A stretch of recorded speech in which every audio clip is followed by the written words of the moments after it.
पण आता बातमी सांगलीमधून जलजीवन मिशन योजनेतल्या तरुण कंत्राटदारानं आत्महत्या केली आहे। सांगलीच्या वाळवा तालुक्यातील तांदूळवाडीतील कंत्राटदार हर्षल पाटील यानं गळफास घेत आपलं जीवन संपवलं।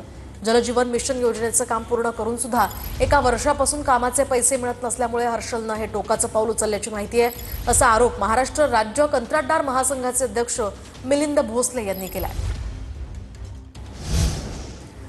दरम्यान सांगलीतील कंत्राटदार हर्षल पाटलांच्या आत्महत्येनंतर जयंत पाटलांचा एक जुना व्हिडिओ सध्या व्हायरल होतोय।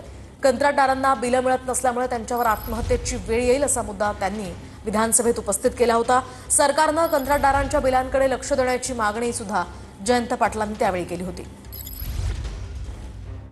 State hot mix road contractor association वगैरे अशा संस्था आहेत। अध्यक्ष महोदय, कॉन्ट्रॅक्टरांच्या आत्महत्या होण्याची शक्यता आहे।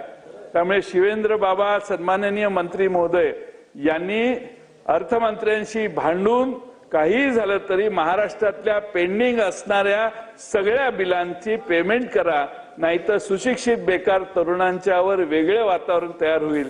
आणि तुम्ही